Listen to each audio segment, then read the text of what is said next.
corito no tan sano. Hola, bienvenidos a Conversaciones de la Caverna. Hoy abordaremos el tópico del lenguaje en la filosofía contemporánea con el doctor Enerio Rodríguez Arias. Abordaremos este tema y muchos tópicos relacionados con el mismo después de la pausa. Por el momento vamos a los auspiciadores. Yo, disfruta el sabor de siempre con harina de maíz mazorca y dale, dale, dale, dale. La vuelta al plato. Cocina arepa, también empanada. Juega con tus hijos, ríe con tus panas. Disfruta en familia, una cocinada. En tu mesa la silla nunca tan contada. Disfruta el sabor de siempre con harina de maíz mazorca y dale, dale, dale, dale. La vuelta al plato. Siempre felices, siempre contento. Dale la vuelta a todo momento. Cocina algo rico, algún invento. Este es tu día, yo lo que siento. Tu harina de maíz mazorca de siempre, ahora con nueva imagen. Para cosechar lanzadores hay que sembrar disciplina. Para cosechar jonroneros hay que sembrar honestidad. Para cosechar grandes ligas hay que sembrar valores. Porque los grandes ligas no crecen en el monte, se cultivan. Así como el mejor arroz. Arroz La Garza, patrocinadores de nuestros próximos grandes ligas.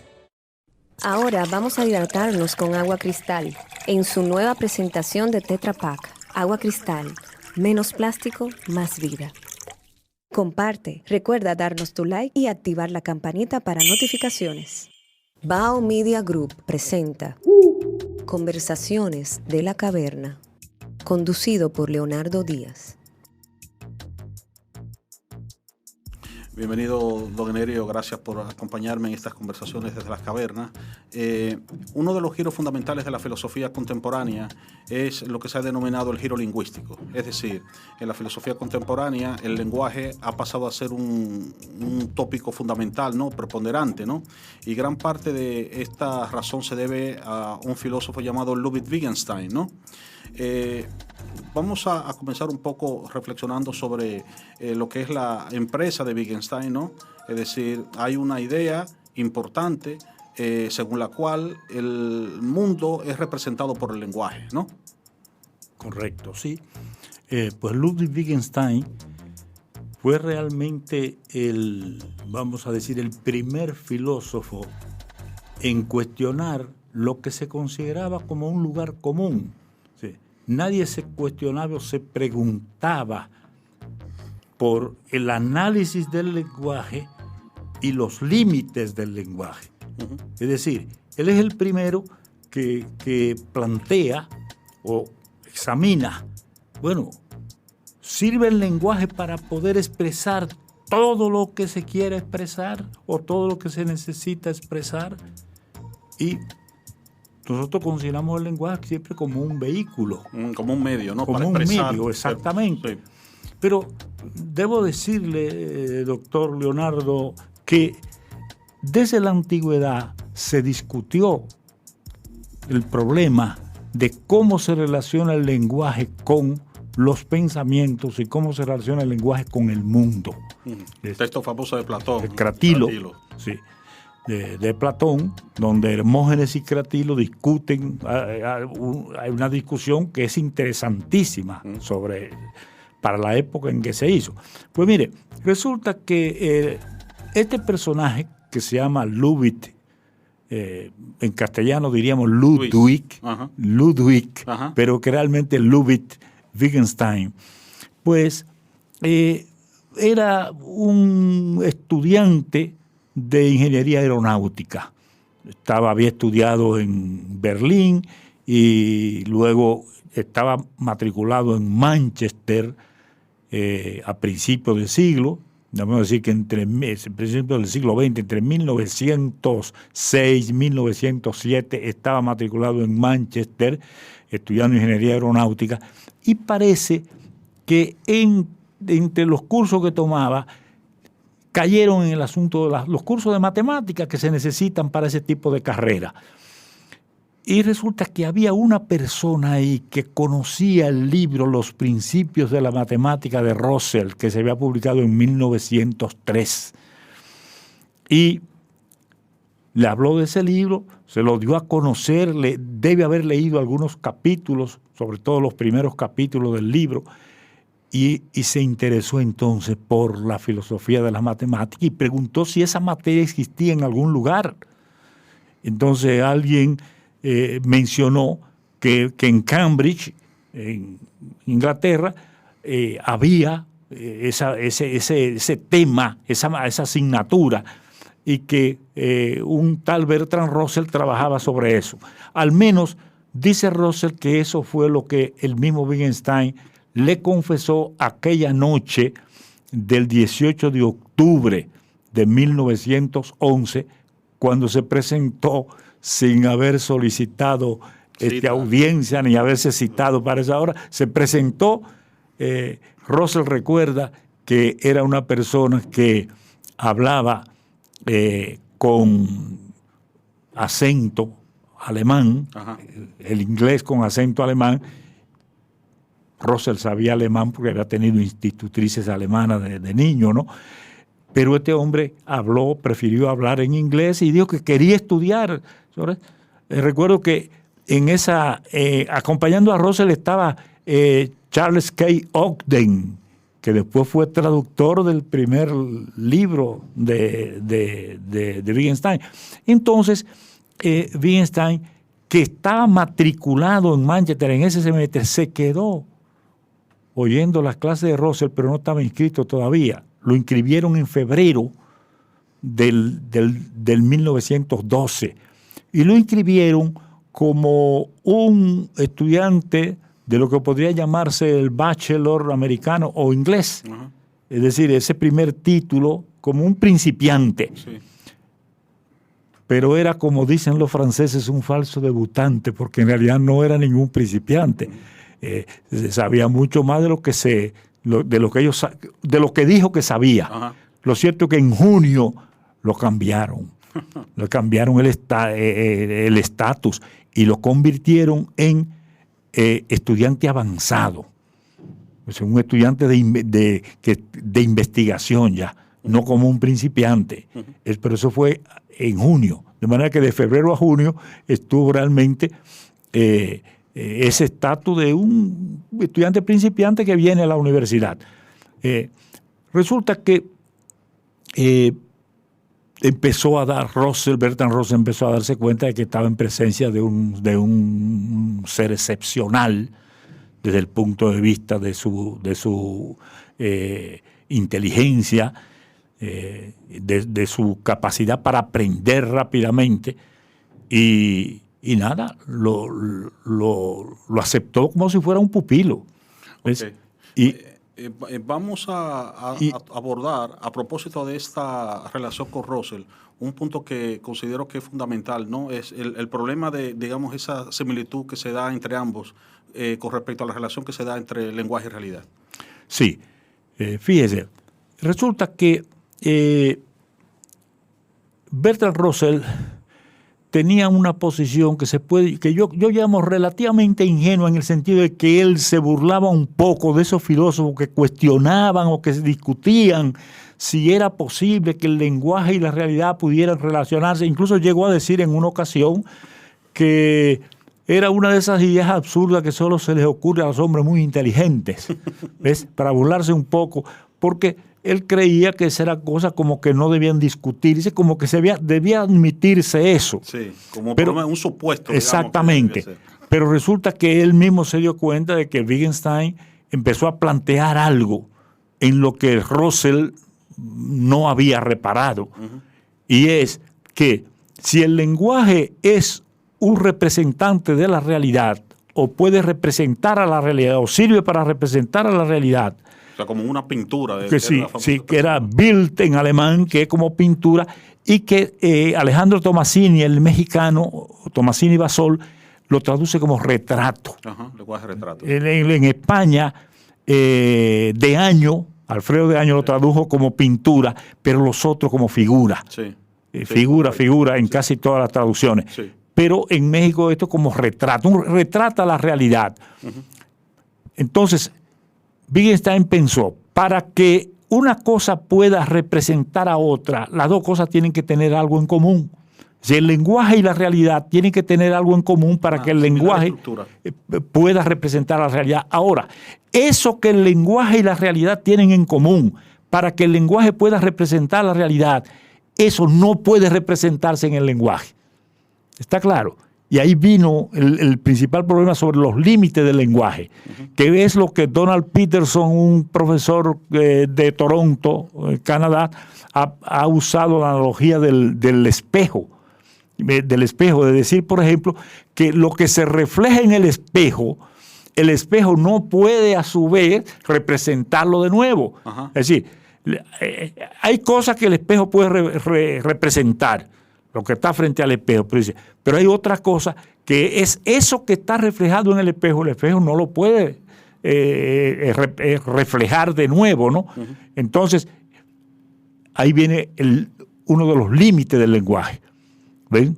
Entonces, resulta que la obra principal en ese momento, una obra escrita en medio de la guerra, de la Primera Guerra Mundial, el hombre era soldado, andaba con su mochila y por la noche escribiendo.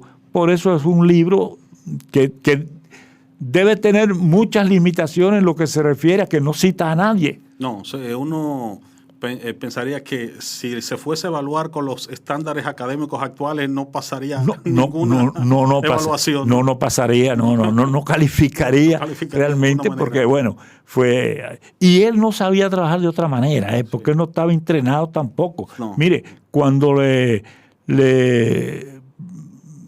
ofrecieron, le dieron la oportunidad de que presentara un trabajo de lógica, para darle un título, él no sabía que tenía que tener un prefacio, uh-huh, que tenía que tener notas diciendo a qué autores había, en qué autores se basaba, sí, a quién había consultado, sí, y realmente no calificó. Sí. Es decir, no llegaron a examinar eso, porque él admite que a él no le habían dado las instrucciones que se necesitaban para ese tipo de trabajo y que además no estaba preparado para hacerlo.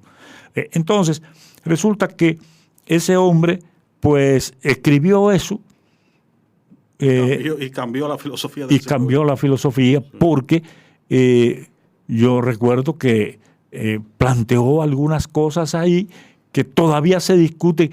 Doctor Leonardo, yo creo que muchas de las cosas se discuten porque la oscuridad, la brevedad, el laconismo, sí, del texto, que está es como si fuese cifrado, expresiones cortas, claro, y eso. Él mismo le dijo a Russell que eso lo hacía oscuro, a pesar de que era transparente como el cristal. Digo él, pero no era tan transparente porque Russell le mandó una carta donde le señalaba todas las cosas que no entendía él, sí, del texto, y entonces ahí fue donde él hizo la distinción famosa entre lo que puede decirse y las cosas que solo pueden mostrarse. ¿Ves? Sí, y ahí entramos también en otro aspecto de los límites del lenguaje. Exacto. Que se refería anteriormente, ¿no? Sí, hay, digamos, el lenguaje juega un papel de representación, sí, pero entonces todo aquello que no puede ser representado, entonces carece de sentido. Es muy importante ese aspecto, muy incomprendido con frecuencia, ¿no? Wittgenstein hablaba de que habían proposiciones que carecían de sentido porque no podían representar hechos de la realidad, ¿no?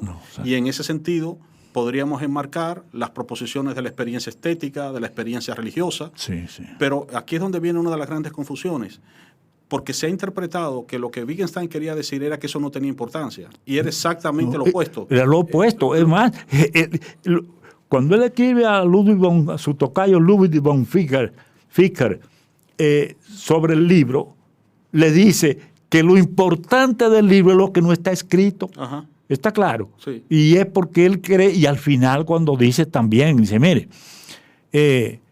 una de las cosas que aprendemos con este libro es lo poco que hemos logrado después de resolver todos estos problemas. Ajá.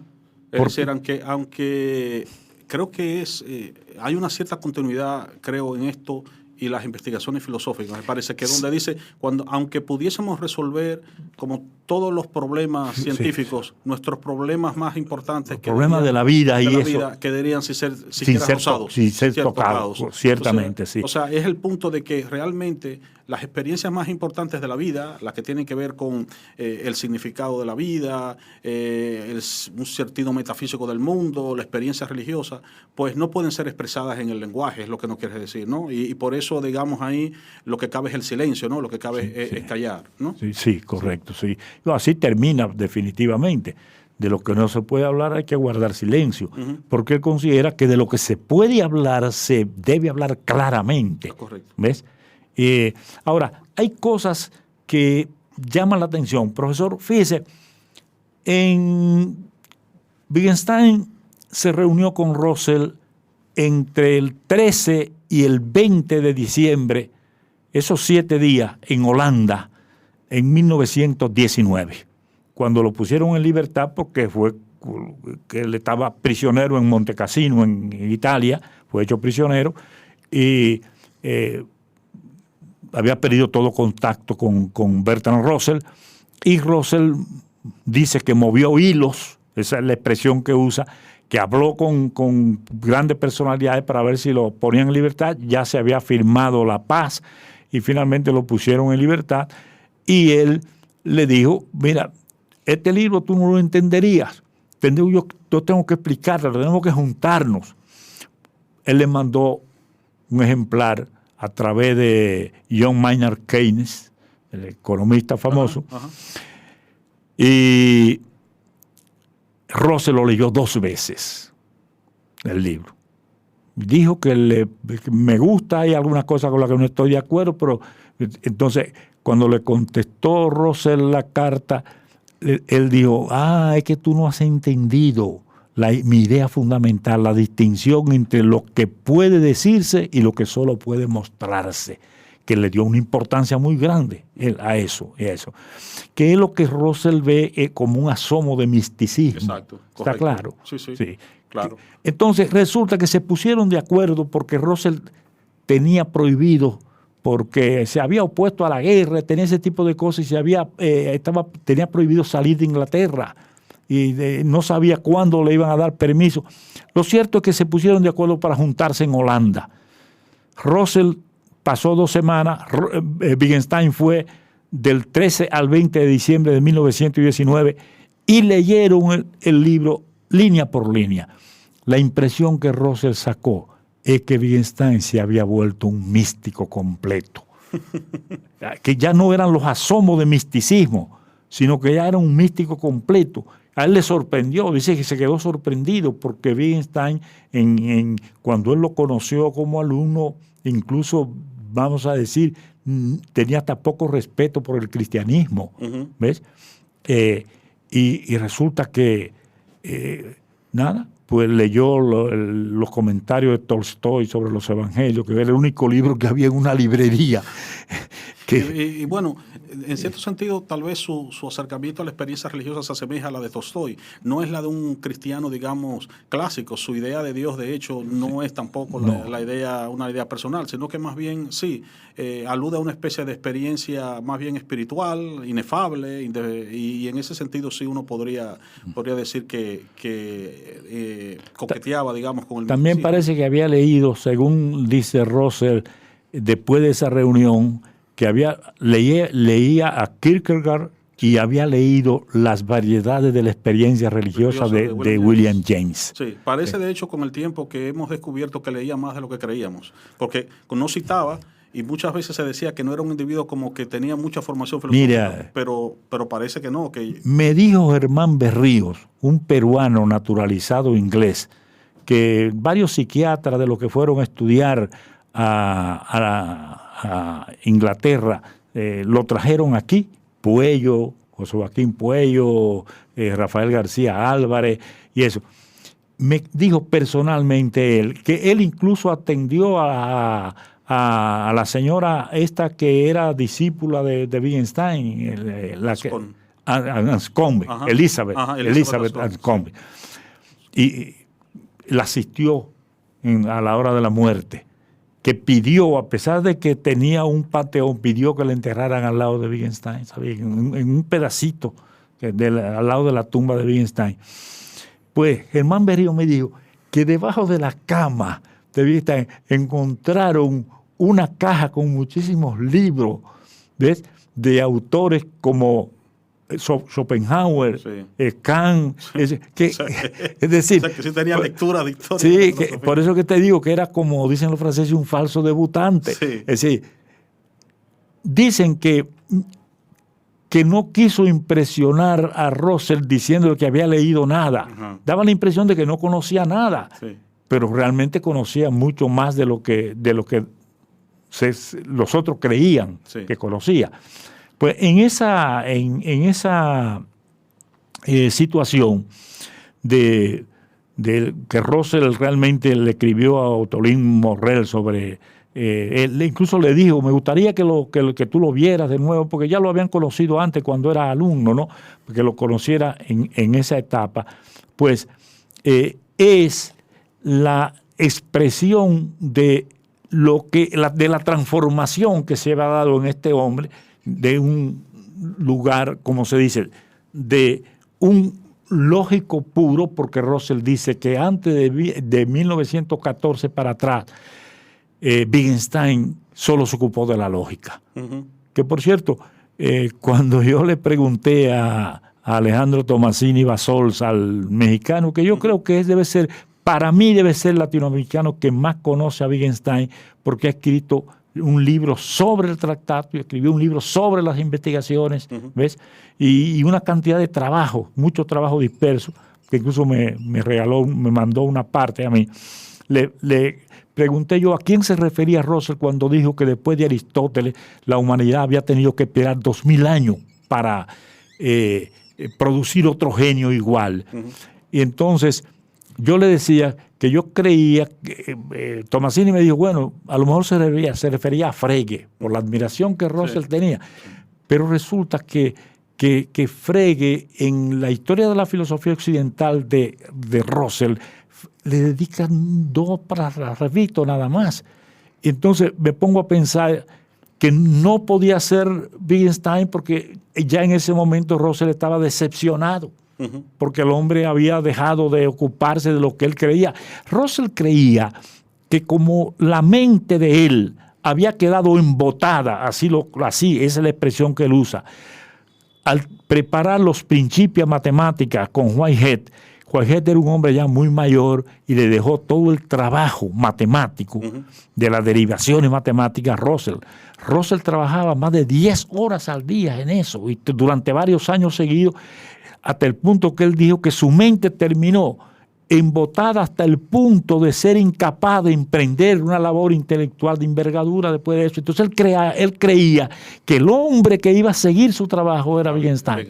Y entonces sufrió ahí una gran decepción. Sí, una gran decepción. Porque, yo quisiera finalmente que abordemos un tópico que, digamos, es una consecuencia, ¿no?, de la visión que tiene Wittgenstein de la realidad y del conocimiento y del lenguaje, que es ¿qué es la filosofía, ¿no? Tradicionalmente la filosofía se entendió como una disciplina que tenía como objetivo la búsqueda de la verdad, era una ciencia del ser, en el sentido, digamos, más metafísico de la palabra, pero a partir de la concepción de Wittgenstein, la filosofía queda transformada, y digamos, inclusive queda tan transformada que se me antoja decir que en los países anglosajones, que es donde Wittgenstein ha tenido mayor influencia, uno se da cuenta, los planes de estudio de las carreras en las universidades, las carreras de filosofía, están muy dirigidas hacia la cuestión del lenguaje, la filosofía del lenguaje, la lógica, etcétera, a diferencia de lo que pasa, por ejemplo, en los países de tradición continental, donde las carreras de filosofía tienen más asignaturas de metafísica, ¿no? Sí, y ese tipo de doctrinas. Exactamente, correcto. Entonces,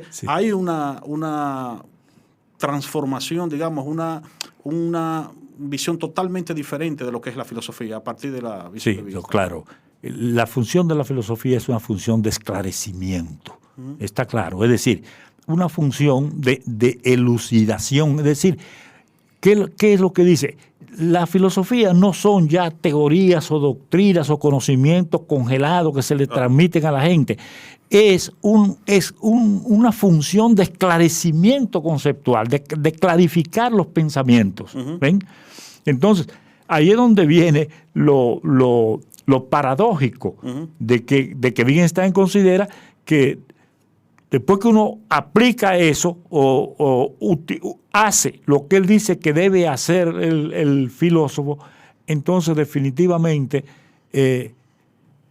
hay que tirarle escalera, porque ya uno ha subido, ¿ves? Entonces ahí es donde viene la paradoja de si el Tractatus transmite verdades y el Tractatus está lleno de sinsentido, entonces no puede ser verdadero. Y si es verdadero, entonces no es verdadero, porque si es verdadero, conduce a un sinsentido. Y si es un sinsentido, entonces no es verdadero. Entonces, si el tratado es verdadero, no es verdadero. Entonces, plantea una paradoja que, mire, cuando lo examinaron aquel 18 de junio de 1929, que se hizo el examen y tuvieron que considerar, no, pero mire, vamos a que se examine del Tractatus. El Tractatus había sido discutido por ellos dos, de acuerdo, del 13 al 20 de diciembre de 1919. Estamos hablando ahora de 10 años después. El jurado eran George Edward Moore y Bertrand Russell. Sería interesante si se hubiera podido registrar. ¿Ves? Sí. ¿Usted sabe por qué? Porque la pregunta que hizo Russell fue esta. Dice, mire, a mí me parece que usted es incoherente. Le dijo a Wittgenstein, usted es incoherente porque usted dice a la entrada que las verdades que están ahí, de esos pensamientos, son intocables y definitivas. Y usted ha llegado a esas verdades intocables y definitivas a través de sinsentidos. Entonces, ¿cómo es posible eso? Sí. Entonces, no se registró la respuesta de Wittgenstein. Sí. Lo que dice Monk, el biógrafo, es que Wittgenstein finalmente dijo, no se preocupe, porque yo sabía que ustedes no iban a entender. No iban a entender. No están listos para esta conversación. Sí. Una manera tal vez quizás de entender esa paradoja es que realmente él maneja dos términos del sinsentido. Una tal vez se refiere se refiere a esas proposiciones que no tienen significado empírico, que no representan nada, y otras que no representan nada, pero que sí muestran, digamos, dónde hay sinsentidos, ¿no? Y el oficio del filósofo precisamente sería ese, ¿no? Mostrar, digamos, cuando estamos en un falso debate, ¿no? Cuando estamos planteando falsos problemas, ¿no? Cada vez que alguien quisiera decir algo filosófico, entiéndase metafísico, sí, debemos probarle que no le ha dado significado a alguno de los signos que está usando. Eso es lo que planteaba. Lo importante es esto, Leonardo, que ciertamente en los lugares donde ha influido él, la enseñanza de la filosofía se ha transformado. Correcto. Está claro. Y se ha vuelto muy exacta. Sí, ¿no? Y realmente, vamos a decir, se ha convertido en ejercicio para pensar, sí, y no sencillamente para engullir conocimiento. ¿Ves? Porque realmente en el país yo estudié filosofía y lo que uno aprendió fue sencillamente a repetir qué era lo que decían los grandes filósofos. Bueno, queremos agradecer al doctor Enerio Rodríguez por su participación en este conversatorio sobre Ludwig Wittgenstein, y a ustedes, pues los esperamos en otras conversaciones desde la caverna. Conversaciones de la caverna. Bao Media Group. Podcast. Coberturas. Documentales. Reserva tu espacio con nosotros. Escríbenos vía DM. Un corito no tan sano. Yo, disfruta el sabor de siempre, con harina de maíz mazorca, y dale, dale, dale, dale, la vuelta al plato. Cocina arepa, también empanada, juega con tus hijos, ríe con tus panas, disfruta en familia, una cocinada, en tu mesa la silla nunca tan contada. Disfruta el sabor de siempre, con harina de maíz mazorca, y dale, dale, dale, dale, la vuelta al plato. Siempre felices, siempre contento, dale la vuelta a todo momento. Cocina algo rico, algún invento. Este es tu día, yo lo que siento. Tu harina de maíz mazorca de siempre, ahora con nueva imagen. Para cosechar lanzadores hay que sembrar disciplina. Para cosechar jonroneros hay que sembrar honestidad.